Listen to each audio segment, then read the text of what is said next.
Billionaire throws coke at Black Maid, unaware she's his long-lost sister.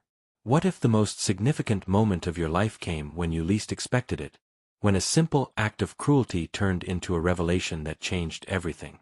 Lena Carter, 35, had spent her life clawing her way through a world that seemed determined to keep her down.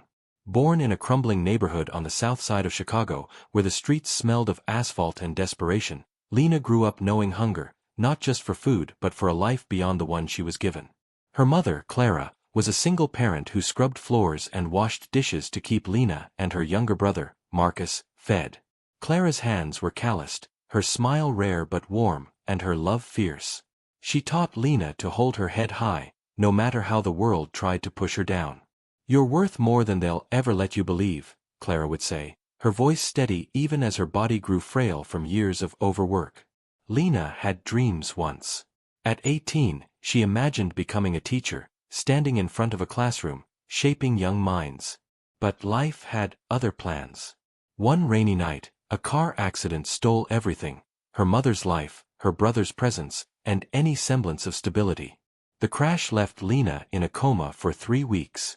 When she woke, the hospital's sterile walls were her only company. Marcus, just 12, had been swept into foster care. The bills piled up, and Clara's small savings vanished. By the time Lena was discharged, she was alone, with no home to return to and no one to call family. Now, Lena worked as a maid at the Grand Meridian, a luxury hotel where the guests wore watches worth more than her yearly salary. She cleaned their rooms, folded their towels, and endured their dismissive glances. Some called her girl, despite her age; others didn't bother to acknowledge her at all. Every day, she swallowed her pride, reminding herself that this job was a means to an end. She saved every penny, hoping to one day find Marcus, to rebuild the family she'd lost. But hope was a fragile thing, and the weight of her life often threatened to crush it. Across the city, in a glass tower that pierced the skyline, Dylan Matthews, 40, sat at the helm of Matthews Enterprises, a tech empire that had made him one of the richest men in the world.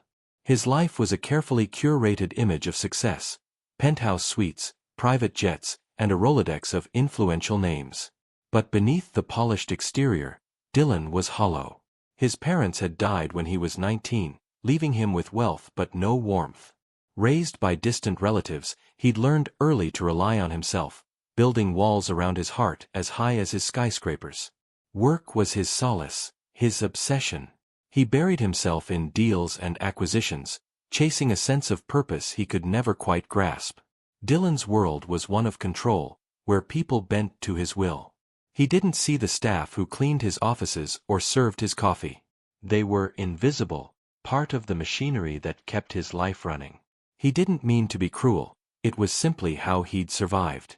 But on that fateful summer afternoon, his indifference would spark a chain of events that would change everything. The Grand Meridian's lobby buzzed with the clink of glasses and the hum of self-important conversations. Dylan strode in, his navy suit impeccable, his mind on the investor he was about to charm. He was late, irritated by a delayed flight, and the sight of a spilled drink on the floor only sharpened his mood. Lena was nearby, wiping down a table, her movements precise despite the ache in her back from hours of work. Dylan caught her eye, not as a person, but as a function. "Hey, clean this up," he snapped, pointing to the spill. His tone was sharp, entitled, the kind that assumed obedience. Lena's jaw tightened, but she nodded, kneeling to clean the mess. She was used to this, guests who treated her like furniture. But then, without warning, a coke can flew through the air, striking the back of her head. The cold liquid soaked her hair and uniform, dripping down her neck. Dylan's laugh cut through the room, cold and careless. "Maybe next time you'll be quicker," he said, his companions chuckling like hyenas. The lobby seemed to shrink, the laughter echoing in Lena's ears. Her hands shook as she wiped the soda from her face, her vision blurring, not from the liquid, but from the humiliation. She stood, her eyes locking onto Dylan's. For a moment, she saw surprise flicker across his face, as if he hadn't expected her to meet his gaze. But she said nothing, turning and walking to the staff room, her steps steady despite the storm inside her. In that moment, something snapped. Lena had endured years of disrespect, But this was different. This wasn't just a guest's arrogance, it was a deliberate act of cruelty. She wasn't invisible. She wasn't nothing. In the staff room, she wiped her face, her tears mixing with the soda. Then, with a resolve she hadn't felt in years, she marched to the hotel manager's office and filed a formal complaint. Lena's complaint sent ripples through the hotel. The manager, Mr. Hargrove, was a man who valued the hotel's reputation above all else. He promised to investigate, pulling security footage that captured the incident in crisp detail. Dylan's casual toss of the can, the laughter, Lena's stunned expression. Hargrove was furious, not at Dylan's behavior, but at the potential PR nightmare. He contacted Lena, offering an apology and a small compensation package to keep things quiet. But Lena wasn't interested in hush money. She wanted accountability. Word of the complaint reached Dylan's team. His assistant, Claire, was apoplectic. "Do you know how this looks?" she hissed, shoving a tablet with the footage under his nose. Dylan shrugged, unbothered. It was a joke. She's a maid. She'll get over it. But Claire insisted he meet with Lena to smooth things over. The last thing Matthews Enterprises needed was a viral scandal. The meeting was set for the following week in a private conference room at the hotel. Lena arrived, her uniform pressed, her posture rigid. She wasn't the same woman who'd knelt to clean a spill. She'd spent years being stepped on, but she was done bowing. Dylan, meanwhile, walked in expecting a quick fix, an apology, maybe a check, and the matter would vanish. He was used to people bending to his charm or his wallet. The conversation started tensely. "I'm sorry about the other day," Dylan said, his tone rehearsed. "It was a misunderstanding." Lena's eyes narrowed. "A misunderstanding," she said, her voice steady but sharp. "You threw a can at my head. You laughed.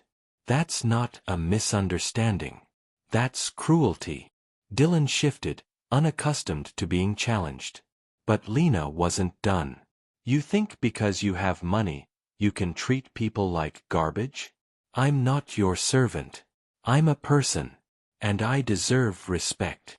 Her words hit like a slap, and for the first time, Dylan felt a pang of shame. He apologized again, this time with less polish, but Lena wasn't swayed. "You don't get to fix this with words," she said. "You need to do better." The meeting ended without resolution, but it planted a seed in Dylan's mind. Lena's defiance, her refusal to shrink, lingered with him.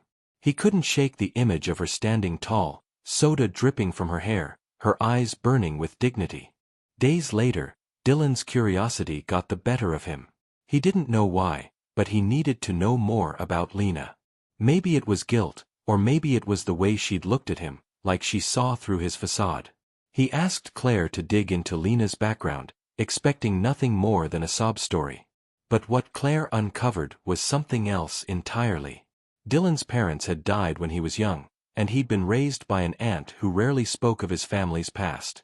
His mother, Evelyn, had died in a car accident when he was a toddler, and his father, Richard, had passed from a heart attack when Dylan was 19. But Claire's research unearthed a bombshell. Evelyn had a daughter before Dylan, a girl named Clara, who was given up for adoption after Evelyn's death. Clara had lived a hard life, raising 2 children, Lena and Marcus, before her own tragic death. The realization hit Dylan like a freight train. Lena's mother, Clara, was his sister. Which meant Lena was his sister, too. The woman he'd humiliated, the maid he'd dismissed as beneath him, was his flesh and blood. The years they'd spent in the same city, unaware of each other, felt like a cosmic betrayal.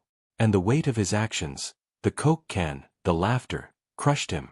Dylan requested another meeting with Lena, this time at his office. Lena agreed, though she was wary. She'd heard promises before, and they rarely meant anything. When she arrived, Dylan was different, his usual confidence replaced by something raw, almost fragile. He stood, his hands fidgeting, and asked her to sit.